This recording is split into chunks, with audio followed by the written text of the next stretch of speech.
Okay, so the next subject. The world obviously is still a dangerous place, right? And, you know, just being a normal person, you know that, but I know nothing about that. Like, what about it is dangerous? How do you know? How do you navigate, you know, the world? Yeah, okay. So I know there's a word for it. there is a word for it, and there's a whole branch of study for it, and it's a subject called global stability. Right. You've mentioned that. And it's the subject of the Brennans and the Boltons. They don't create a whole lot of global stability, though. Well, they try to manage. They try to manage it. Yeah. Okay, and What is the definition of it? well, the definition of global stability is it's not that the world isn't dangerous. Right. It's not that there isn't disagreement in the world. Right. It's that the disagreement is stable and won't cause the world to blow up. That's the goal. That's not just a goal. It's like everything. Every nuance of making sure that despite all the disagreements, that because the human race does not agree about everything. Of course, there's no way to make that happen. There are Religions, too many religions, too stuff. many cultures, Yeah. too many prejudices. So how do we all play nice in the sandbox? Or how do we fight in the sandbox without killing everybody? Okay, that's kind of what global stability is. And right? who does global stability? Is that a job?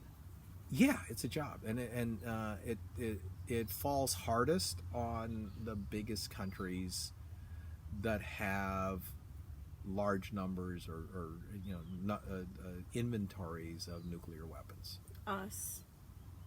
Several countries Yeah. at this point, and because those are the countries that have the capability that if something goes wrong and they lose control, Yeah. can cause massive death On a global scale. on a global scale. Yeah. Right, and to varying degrees with varying strategies, with strengths and weaknesses. You know what's interesting? Sorry if I'm interrupting, but the nuclear world. People that work in this area, like yourself. You've worked in the nuclear field. People often think like, oh, you come up with nuclear weapons, like you're like John Bolton and want war, but it's so not the case. So many people that work in the nuclear field are avoiding. Yeah, well, the whole point of working that world is that you're trying to make it so the world doesn't blow up. Right. Failure is if a war happens. Right. Right, because people die. Right. And people die in the millions, in the hundreds of millions. Yeah. I've run scenarios, I don't know how many times. I mean, I used to be one of the best guys at creating attack scenarios to decimate the United States. Yep, I remember this. And I was good at it. Yeah. But because you have such a fascinating background, and people are listening to you, but they don't actually know like what you've done and how you've contributed to history, and it's pretty profound. As long as you remember that you're a humble cog in the wheel, right? Throughout the whole thing, and because it's something bigger than yourself. It's much bigger than yourself. You cannot do that kind of a job right unless you have the humility to go along with it. So you mean like people in foreign policy? Yeah, it's almost like a pious priesthood, really, when you really think about it. I don't even know what that is. Well, what's like a pious priesthood? you're humble, right? You're just doing your part in the moment. Paint me a picture. Well, I have a couple questions, but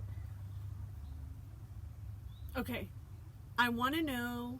I think you should tell people your background and some of the things you've done in this world of global stability and nuclear, whatever. I don't know what the words are. But I also want you to tell people what we should see from the people in our foreign policy. Like, I know I keep picking on John Bolton, but he's acted like such a jerk lately. And he's a prime example of somebody in that position, how they should not behave. Correct. he is. He's an example of a man who, I mean, look, the guy's really smart. Oh, yeah, right? I've been in rooms with him, and I respect the man very much. Yeah. And and I understand Yes. the passion with which he believes he is right, right? You And understand it, but I do, because look, I mean, when you're in that environment, your job is to advocate the position that you've been given to become an expert at, and advocate it to the best of your ability. But the one thing you can never forget is that your job is to do the best job you can to make that case, but you can't ever forget that that might not be the right answer. right. You give your best answer, knowing that when other people give their best answers, yours might not be the right one, but you do the best you can anyway. Right, and you don't. And sometimes you get lucky. I mean, I got lucky a few times with the right answer. Yeah. And Well, give us some examples of your right answers, because I think they're really cool. and they are. I mean, I mean, make no mistake about it. It is a cool and fascinating environment to find yourself working in, and actually, like, you can feel the world change. Yeah. While you're doing it, and you know that the lives of everybody on this planet are being affected while it's happening. So, I mean, my fondest memory, I got two of them that I think are really, In really other words, profound. why should people listen to what you're saying? Well- or why should they go, what does he know? Well, because what in the what does he know? Like, it's like, because like a couple of times, the stuff that I came up with while I was puzzle solving actually became what we decided was the right answer. Right? I mean, Tell it. Well, okay, so the first one was really, so I was like a young kid. Well, that's what's so cool about this. Yeah, young, very young, and so. It was 1984. How old were you? I don't know, 23? like 24, 25. Okay. I was young, right? But, so I like playing with computers, and I'd written several simulations for, like, Hold on. Where were you working at the time? I was working in a company called Rockwell International. And you had was- graduated from UCLA? No, UC Irvine. Oh, UC Irvine. I didn't go to UCLA till later. Oh, okay. Yeah. So you were working at this Working at this aerospace company. aerospace company. Yeah, and so it's 1984, and everybody got on this bandwagon contract because it was the Reagan years, and Reagan said, we're going to do Star Wars, right? Missile defense for of the United States, right? And a lot of people will know of this, but younger people listening may not understand what Star Wars is, other than its official name was the Strategic Defense Initiative. Right. And one of the first things that happened with that, there were all kinds of weird and strange ideas about how to do it. The most, probably the weirdest one was, like, there was Edward Teller, who had this idea of putting really powerful nuclear weapons in space that would create X-ray lasers that would fry every ICBM rising out of the Soviet Union and protect the U.S., right? Which, so, like, some of us said, like, but doesn't that cause, like, the world's biggest electromagnetic pulse that will fry everything underneath it? Yeah, right. And they go, like, I'm not so. And plus, there's this treaty that says you can't put nuclear weapons in space. So, like, it's never. Next. Yeah. And basically, there's got to be a better answer to this, right? So they had all the aerospace companies on this big contract. So it was called the Strategic Defense Initiative Phase 1 Architecture Study. Okay. And I got put on that project to create a warfighting plan for how the U.S. could defend itself against massive nuclear attack. Right. And but they said it was like chapter 1 of this big gigantic contract. Most of the other chapters had to do with how you build rocket interceptors, what kinds of engineering you need to do, which was the interesting part to all the engineers. So I got this job inside it, which was to say, so here's how we're going to fight this war, right? Sorry about this hawk. That's okay. So the job, Good. and they had all the computers were busy doing other stuff. So they gave me this little inky dinky IBM PC Yeah.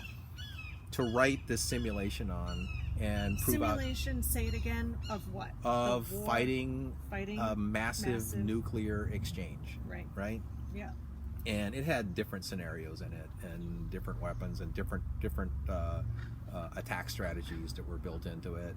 All the stuff that I had already done before, and Right. and I was good at it. I could kill the U.S. better than anybody else. It's nearest a I good could thing tell. you're on our side then. Well, yeah, well, I mean, but you did it basically because you wanted to test Yes. the You were tenacity of red-selling the it. system.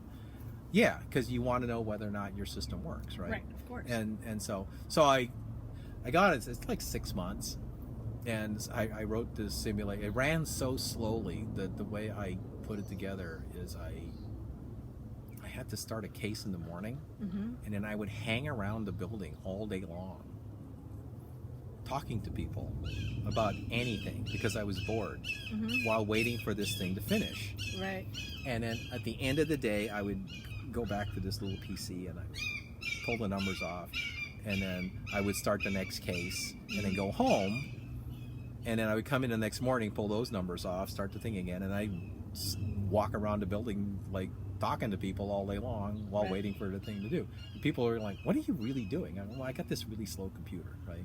So I got all my cases done and the whole thing, and I came Sorry. and I came up with this war plan Yep. of how to defend the U.S. against a nuclear attack, Right.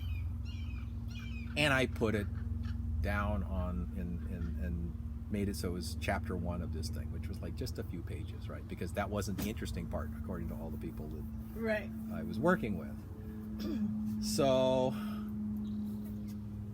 I turned it in, and the information was so new that I didn't know what classification to put on it. And I looked everywhere, and it had no prior definition of how to classify it. Right.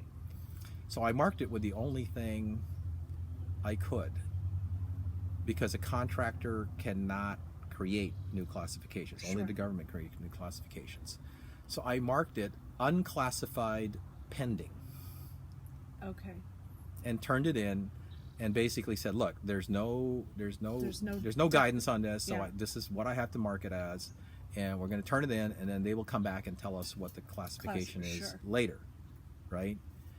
and I go like, okay, and everybody go like, okay, fine, it's just the first chapter, and Right. it's just like gobbledygook that before Right. all the interesting stuff having to do with all these wonderful toys that Right. it's like, That everyone else was Oh, working yeah, on. yeah. Right. You were just like, whatever. yeah. Because all of them were like being Q in a Yeah. James Bond movie with all Right. the toys and stuff like Right. that. The Office of Scientific Intelligence at the CIA with the big huge rooms full of course. gadgets type Right. of thing. And and there I was with this thing, and I turned it in, and and that was the end of the job, right? So I go back to doing other things. Except about a week later, I get this telephone call from a guy by the name of Mike Yaramovich, who was the chief scientist of the Rockwell International Corporation. Your boss. This is the boss of all bosses, So I Yeah. was this member of the technical staff of this company, Right. and he was the chief scientist. So every member of the technical staff of this gigantic corporation, like probably 10,000 engineers Yeah. and specialists and scientists and all that kind of, all ultimately reported to this guy. Yeah. So Mike calls me up, and he says, Dennis. "Hey, Dennis." Yeah, I know. With that exact tone. Dennis, are you sure what you put into that book? I'm like, like 24-year-old kid. I go like, why, Mike? Like, I don't know any better. But he wanted to know if it was possible. What you No. Oh. It was an even more important question. What did he Than ask? that, because his next statement was, like, when I said why, is he said, because Caspar Weinberger wants to know if the Rockwell International Corporation stands behind its war plan for the prosecution of the defense of the United States of America against nuclear attack. So he was like, could you just run through this with me real fast? No. It wasn't even that at that point. See, at that point, because Caspar Weinberger was the Secretary of Defense for Ronald Reagan, and so clearly this was a bit more serious question than I had thought. Of course. Right? Right. And being a 24-year-old kid, I gave him the only answer I could, which was, I think so. Right. Yeah. So his next thing he says is, just to let you know, every national laboratory in this country has been tasked to replicate your study. And if you're wrong, you're dead. I'm going to have your little ass. Totally. See, this is like a movie. This needs to be made into a movie, by the way. Okay, continue. Sorry. Well, I mean, it was to a certain extent. It's like War Games, right? With Matthew Broderick, totally. right? Yeah. Except this was like real. for real, right? Yeah. And so he tells me, like, you've just exposed this massive aerospace corporation to the microscopic eye of every agency and every laboratory and every analytics house with a security clearance in this entire country. And and if you're wrong, we're going to pin it on you, right? Mm-hmm. So so again, being 24 years old, I gave him the only answer that I could, which was, well, that sounds fair, sir. Right. And he goes, fine, just want to let you know, yeah. Right? And then he hangs up, right? Right. And about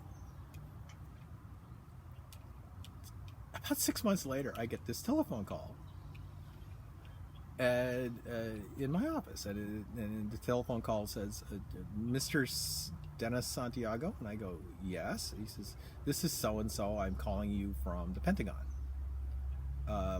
to let you know about your document, and because you marked it unclassified pending, and to let you know what the classification is.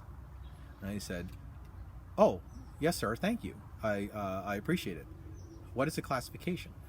And he tells me it's top secret, and you should know that your war plan is now part of the Joint Chiefs of Staff active war plan in the JCS J8 planning system. That that it's been adopted, and you are to protect it as such. Right. Until such time that somebody tells you not to. Right. To which I go, zip it. Cool. Right. At least I know what it is now. Yeah. So they said, we'll be sending you a document to clarify that, and we are sending it by this system called ARFCOS, which is a system for sending documents where they have two people with 45 pistols strapped to their sides in a briefcase, right, with a handcuff on it, and they go around and they physically bring this thing to where it's going. The reason for that wasn't because they needed to. It's because there was no way to transmit it any other way, because this was in the middle of a period where this guy by the name of Walker had compromised all of our classified transmission systems because he had sold out to the Russians. Right. So they had to actually give it to two guys and give them guns and get on an airplane and fly. Yeah, the whole thing, right? And they still do that. But so I get this thing, and then I got a call from the people that said, we can't give you the document yet because we have to survey the building. We have to survey the building. He says, well, a document with this classification can only go into a certain type of safe, and you're up on the second floor. So we had to survey the building to find a place where we could put this safe because it weighs about the same as a Volkswagen. Oh my God. And we can't put it anywhere because if there's an earthquake, it will fall through the floor and kill anybody. Okay, fine. What I didn't know at the same time was that the other requirement was they actually had to change the guard rotation schedule for the entire facility so that it would be inspected on an ongoing basis 24 hours a day. Right? Wow. And so it's whatever was in there. Okay, fine and dandy, cool, whatever. Yep. Right?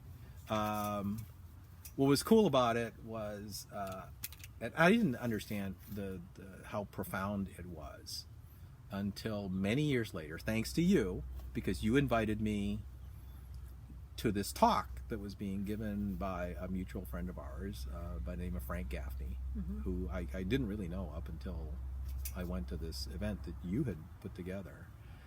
And Frank Gaffney was the Undersecretary of Defense for Nuclear Policy. Yep. At the For time, Reagan.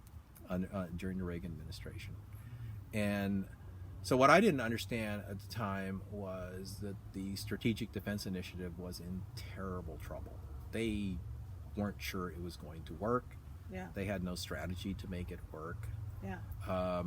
They had all these toys that at the time the technology for them, they were fairly new, right? And still a long way away from being engineered into anything that would work.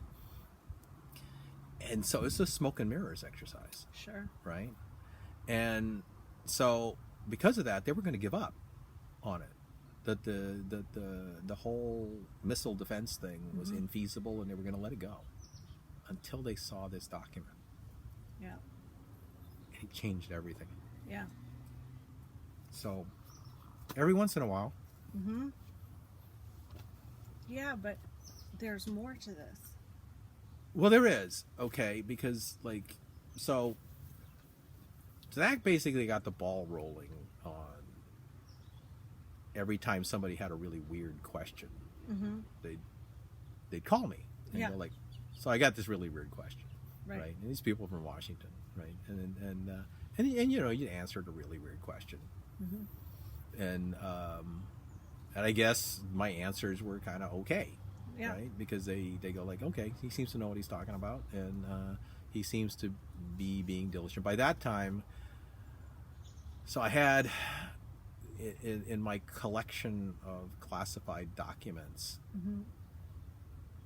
I had by then gone from having just a few documents in my possession when I first started to having an entire wall of safes, all mine, filled with documents about everything and everything that you could think of. There were intelligence documents, there were weapons documents, there were strategy documents. I mean, it was like piles of stuff that I was collecting and knowing and cataloging in my head. Yeah. And so like a couple of years later, I think 1986. Yeah. So I get this call from a guy that I had come to meet, and who was working on the part of the National Security Council. A guy named Bob Linhart. Okay. Who was a colonel at the time. Yeah. And who was responsible for nuclear arms control in those negotiations as his job at the NSC.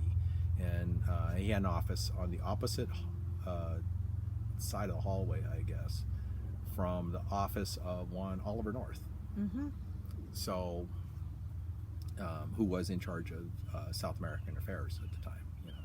Iran, Contra, all that we kind of all stuff. figured that one out. So Ollie, but Bob was the other guy on the other side of it, working in the Soviet question. Yeah.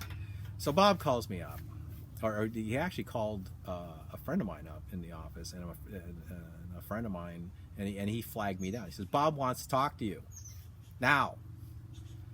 And I go, okay, I like talking to Bob. The last time I saw Bob, we spent hours with him solving the problems of the world over several bottles of port while petting his ugly dog with the bad teeth, right? It's like, Right. he was a great guy. And so, okay, I get on the phone. I go, what do you want, Bob? And he starts asking me questions. He says, hey, Dennis,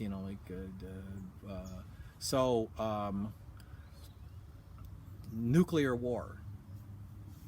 And they got these questions about trade-offs in nuclear weapon systems. What can we do? What's the best way to do this? And we start talking. And his questions become more specific. I don't want this telephone, right? And his questions become more pointed and having to do with stuff that I know is, currently being looked at in terms of our position versus the Soviet Union. In other words, you shouldn't talk on the phone about it. Stuff that you shouldn't talk on the phone Right. about, Right.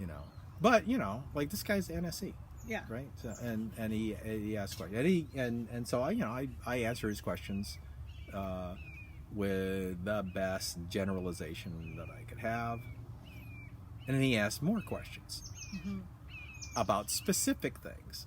Say, Bob, that's kind of classified. He says, you just keep answering the question, okay? And he asks more, and the questions get deeper and deeper, and specific weapon systems, our weapon systems, their weapon systems, capabilities, strategies, ways of employment, ways of defeating each other's weapon systems, Soviets ours and theirs. Yeah, right. That's what I mean. Yeah, Both. both sides. So this is the weakness of this kind of airplane. Right. This is a Russian interceptor. It has these kinds of sensors on it that can do these kinds of things. And this is pretty specific stuff. Sure. And I keep telling Bob, that thing just comes straight up. It says secret, no foreign wintel, right? And that means secret, no foreign nationals Can hear this. processed intelligence data. Right. Right. Yeah. Right. And it's like, it's that stuff that's in the margins at the top of the pages that's stamped, like, totally. like on those Hillary Clinton emails. Yep. like that's what that means, and I go like, so and I'm going like, Bob's gonna, like, there's got to be an FBI HRT team on its way here to arrest me as soon as I put this phone down. Right. Because I'm going like, this is way over the line, man. And but Bob's going, right? He's like, going just keep and talking. going, and we're talking about, okay, so if we did it this way and we limited these weapon systems to these kinds of specifications, what does that do? Does the world safer?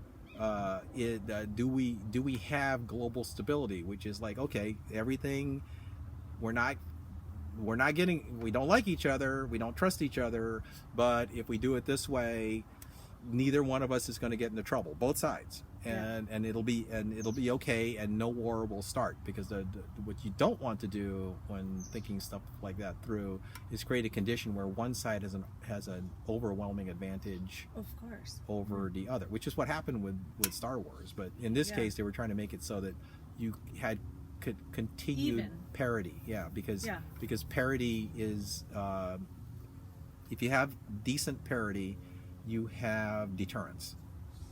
Right, so both sides are equally equipped. It's like everybody's, Right. it's two guys with a gun With the pointed same at gun. each other, and to their own, basically pointed at each other, going Right. like, okay, you want to shoot, because the last thing I'm going to do is shoot you, Right. And that's kind of the way Yeah. nuclear deterrence works. So I worked all through this, right? It's like, I don't know, a couple of hours, Yeah. and he says, okay, he says they'll sign it, and I go like, what? He says, oh, we forgot to tell you at the start of this phone call, I'm on Air Force One. We're parked at Reykjavik, Iceland. And Edward Shevardnadze, the foreign minister of the Soviet Union, has been listening to you the entire time. And he says, your proposal for this treaty is acceptable, and they are willing to consider signing this.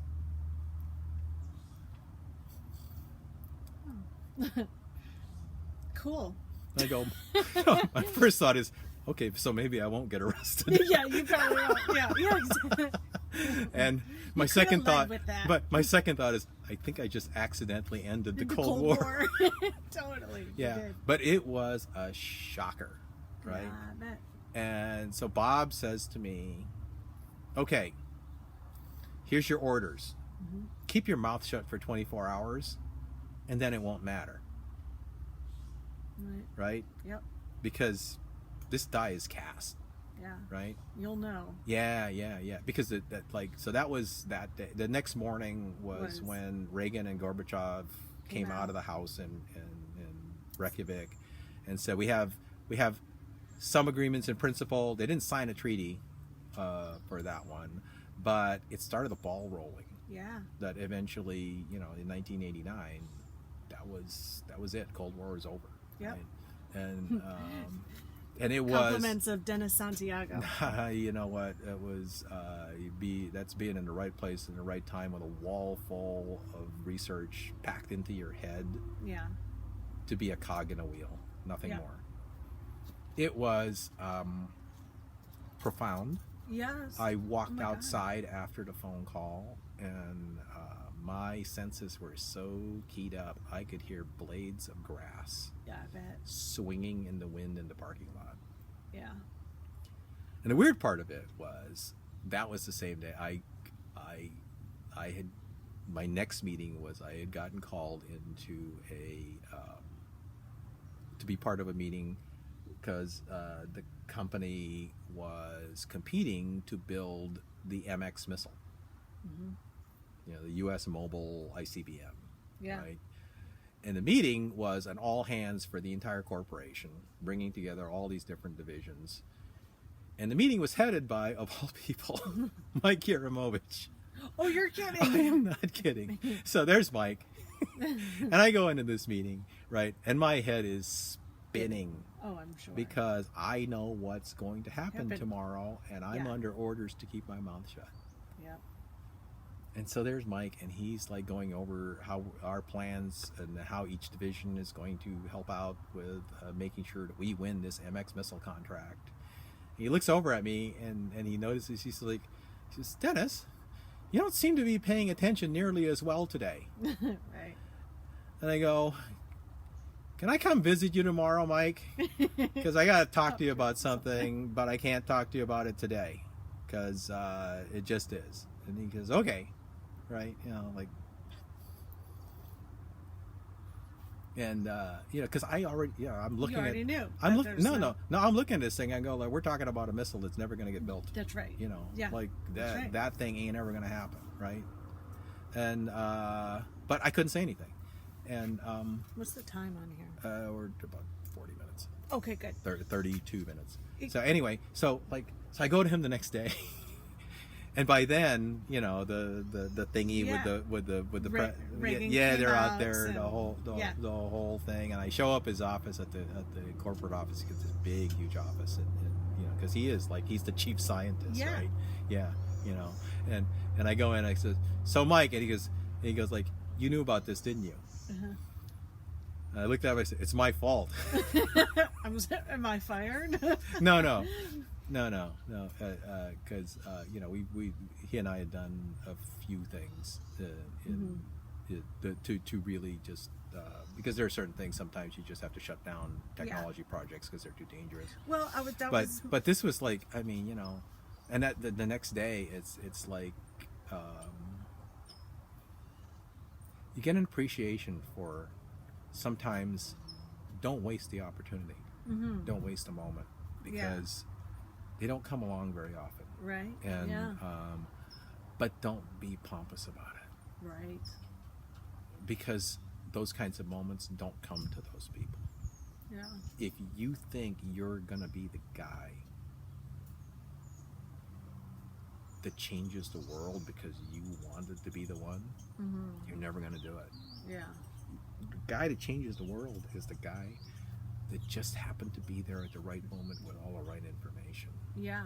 Who never ever thought that was going to happen. Yeah. And it's important that even now, because there's a lot of stuff that's going on, you don't know who's going to have the right answer Yeah. to anything. All you do know is that if you do your best, you might have an answer that will work. Mm-hmm. So, Sure. You asked me, you asked me like why should people listen to you? It's Yeah. because it's the old Teddy Roosevelt thing, right? Hell, I was there. Yeah, It's exactly. like, I didn't know I was going to be there, but I know. but that's kind of the way it works in Well, the real whenever world. I don't understand something, I always ask you, could you explain this to me? Like, I remember when North Korea threatened Guam. Like, I wouldn't have had any idea what a threat that was unless you explained it to me. Oh, yeah, actually. It's like, oh, they threatened Guam, big deal. Except for in except your that- world, that is a huge threat. In my world, I did one of the more interesting things that I've done since leaving the defense world, because I remember that. So Kim Jong-un is like launching rockets all over the place, right? And that's when Trump was calling him Rocket Man, Mm-hmm. right? Because they were Yeah. butting heads, right? Because North Korea had succeeded for many years that if they do stuff like that, Yeah. the people give them money. Right. Because it's basically extortion. It's racketeering Sure. on a global scale. That's why North Korea was considered a rogue state. So there they are, and then the North Koreans are going like, "Hey, like the next thing we're going to do is we're going to test, and we're going to maybe we'll shoot Guam, right?" Mm-hmm. And I say to myself, "Why do you say Guam?" Right? And so here's like years of experience and years of background. So I took out my little map and I looked at Guam and I said, okay, so I'm going to draw a line from North Korea to Guam, and I'm going to keep the line going. From Guam to the And US. from Guam, the line coming through Guam crosses the Pacific over no territory, nobody. It's open ocean. Goes over South America, Antarctica, Mm-hmm. which is free space, Mm-hmm. comes up through the Atlantic, over the ocean, Mm-hmm. which is free space, and approaches the east coast of the United States. Right. So, if you had a rocket booster capable of launching an object into what is called a fractional orbit, Mm-hmm. and there are old weapon systems from the 1950s and 60s that were explored by the US and the Soviet Union called fractional orbit bombardment systems, which only a total Cold War nerd like me would probably have remembered was in one of those documents in that filing cabinet. Yeah. And I go, well, and North Korea had rockets that could do that.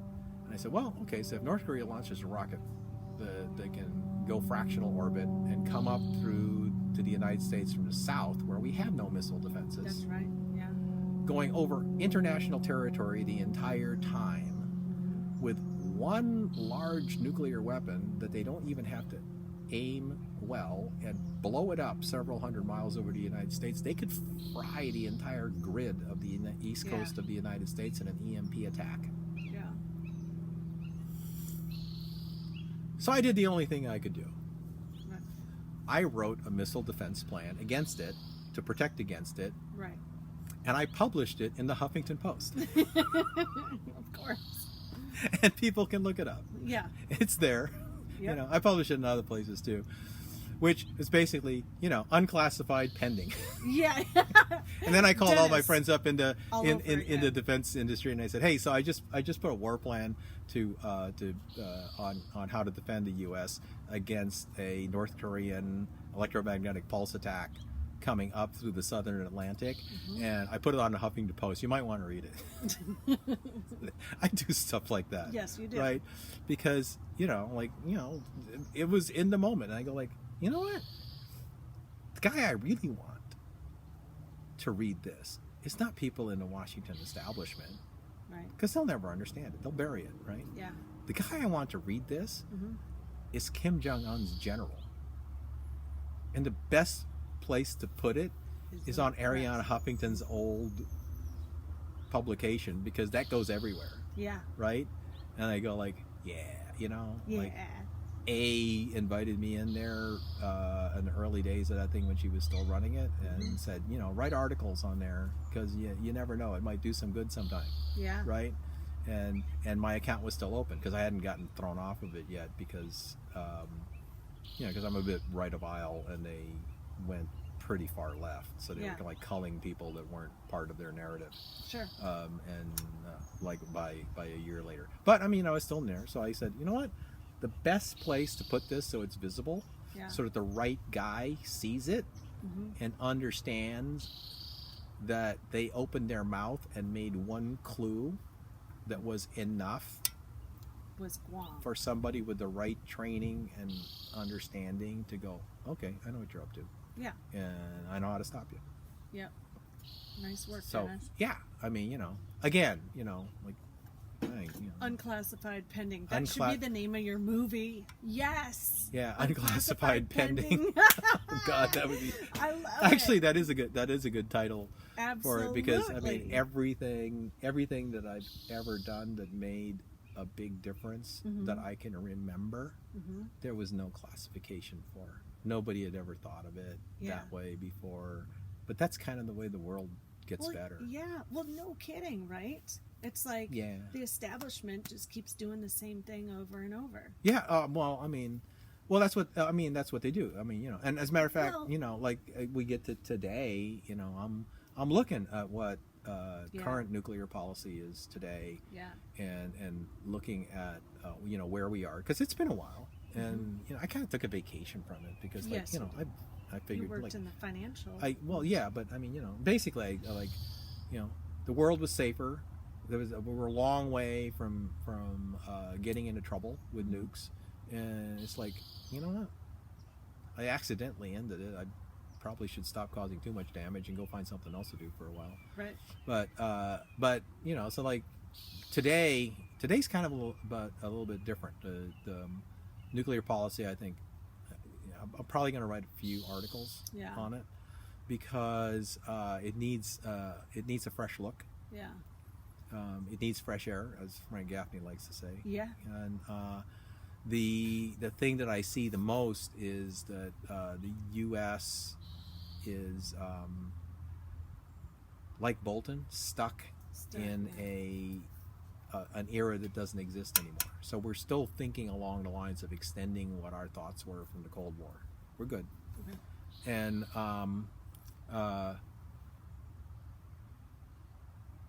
but other countries have changed their strategies. Sure. The world is very different. So I characterize today's nuclear environment in what I call asymmetric nuclear warfare. Sure. Right? Because it's different strategies from different countries. It's no longer two countries that have almost exactly this, or almost exactly the same mathematics. Right. Right? Yeah. Because the Russian math and the American math were very compatible with each other during the Cold War. That doesn't exist anymore. Right. They have very different ways of looking at the world. So you got the U.S., which is the U.S. is a very ethical nuclear warfighter. Yeah. We don't like targeting people and killing them. Right. We like targeting other people's military equipment. Right. And making installations. It's called counterforce targeting. Sure. Right. So it's about taking out the threat. Infrastructure of the threat. Just a threat. Okay. Maybe some of the infrastructure, but mostly you're just trying to knock down. There's not that many. Yeah, there's knock down weapon systems. There are not that many weapon systems anymore. Like people really don't understand it. In the old days, when I was in the game, I could play modeling games, counting on 10, 15,000. There were tons of nuclear weapons that could be thrown at each other. In the U.S. Just by the U.S. And then the Russians had a similar number. Yeah. Today, by treaty, the number of active weapons that can be available on either side is less than 1,500. It's just 1/10 what it was before, right? Much smaller. It means you need to be much more precise about how you use these things. Sure. Right? And And it also means that if you're going to counterforce target, you have a much more tractable problem to work, except that, Sure. now, like the Russian systems, they're all mobile, or a lot of them are mobile, so they're a lot harder to hit than Sure. ours, Yeah. right? We never built the MX missile, which, Right. like I said, so ours aren't.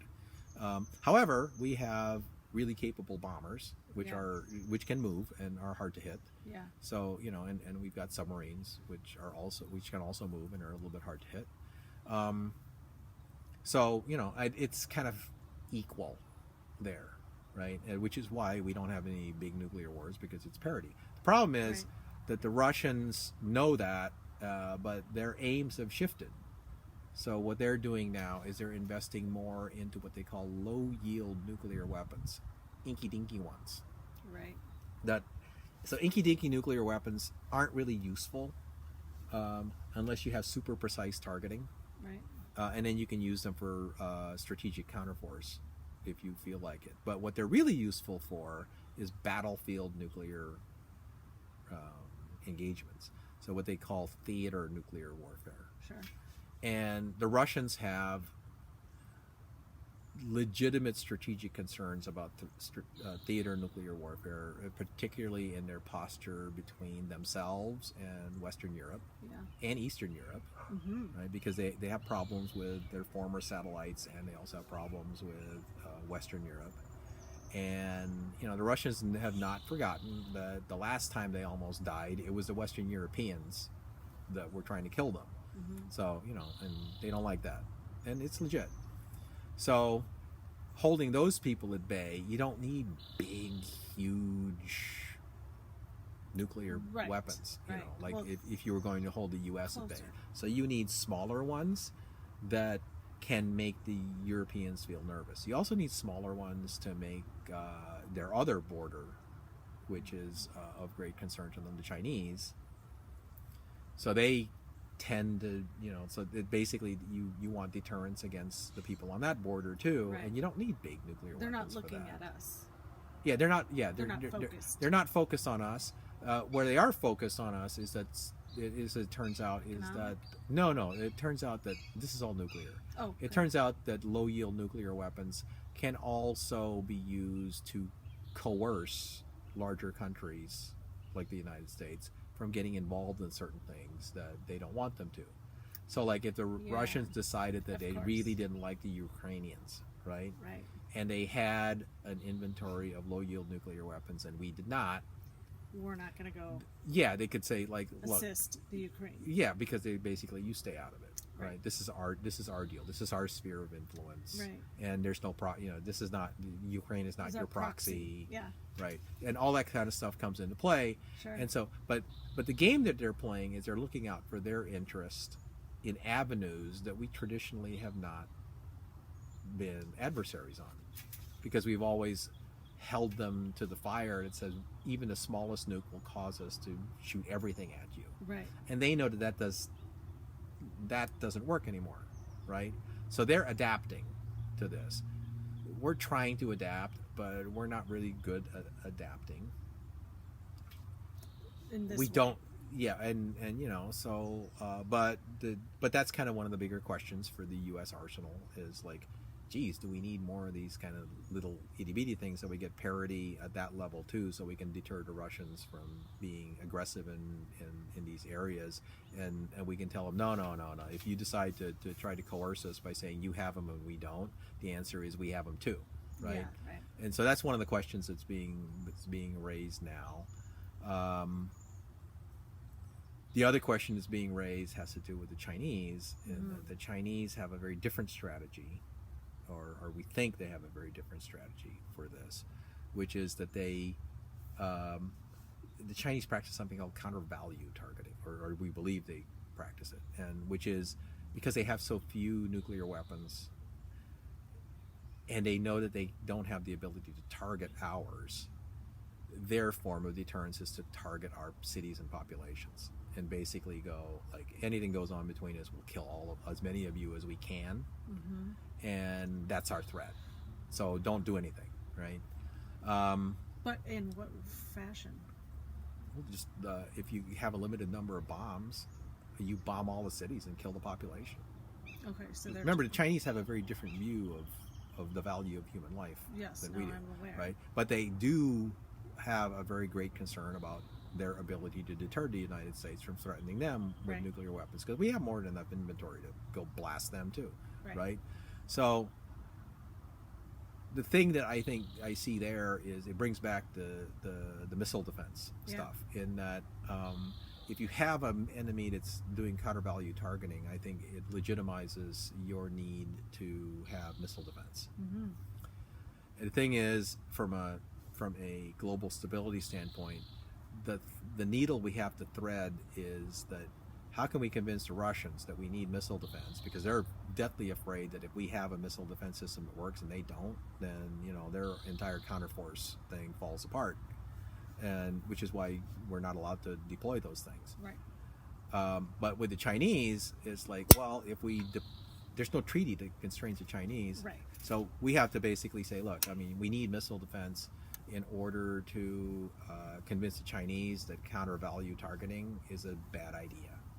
Right? And can we do that with the Russians? I'm kind of thinking there may be some options we can play by offering to reduce high yield nuclear weapons around the globe. Okay. Yet one more time. And negotiation type thing? It's negotiation, but now you have to negotiate with three parties. You have to negotiate Right. with the Chinese, the Russians, and us primarily. There are other countries that have stuff, but they tend to be smaller, Right. and not nearly as big of a problem. But essentially, where if we allow everybody to have limited missile defense, Right. so that you can't counter value target anybody's country, and you have Right. to only counterforce Mm-hmm. whatever you got left, and reduce the number of large nuclear warheads down, and then allow for an increase in low yield nuclear warheads, because that's where the next game is going to be played. Anyways. Yeah, because that's basically where the world is going. It's in smaller conflicts So that are pressure points. In other words, you're I think you can make global limiting- stability better. limiting the reach. No, you're limiting the size The of the size, bang. but yeah. not necessarily the reach. Yeah. So the Okay. low yield nuclear bomb is like less Yeah. than 10 kilotons. It's like smaller than Hiroshima Yeah. type of thing. High yield nuclear bomb is like several hundred Yeah. to megatons, right? I mean, it's like But they go the same distances. not necessarily. Okay. Yeah, that's a whole delivery system. Well, and that's what I was asking. Yeah, like with but- the low yield. Yeah, with low yield, it's basically what you're trying to do with low yield, but with low yield inventory plans, is to make it more risky to start regional wars. Okay. Right? Yeah. And I think that may be a good thing for the U.S. to look at in concert with other countries, to basically say, you know what? If we can make it so regional wars are too costly, maybe we won't cost the world 400,000 dead bodies every decade wherever we have proxy wars, right? I mean, Right. so you're saving lives. You're bringing stability, and then you can then direct your conflict into other areas like what they call gray zone conflict, which is primarily economic conflict, which is like solving things without having to shoot at each other. Right. Yeah. So that's kind of where we are. We're at 53 minutes. Okay. Nice. It was good analysis. I like that. Well, I always Maybe I learn wind up being in the right place at the right time one more time. I Who hope knows? so. I mean, they could sure use you. Whatever administration it is. Unclassified pending. Unclassified pending. We need to get unclassified pending back to DC. But I mean, like I said, if it was the Trump administration or Biden, I hope it's not established. It doesn't actually matter, because That's right. It shouldn't matter. The presidency is a caretaker. Right. Whoever's there, you're like the janitor. Your job is to make sure the hallways are clean. Right. And it doesn't matter what party you are. Right. And the only demand I ever have on a president is that they be a patriot. Right. Exactly. They don't have to be perfect, Right. but they just do to have. care But about they the do country. have to love their country. Yeah. Yeah. You hope, right? For the most part, I think these guys do. Good. What are we And- going to talk about next? I don't know. You ready to hit this button? Yeah, go for it.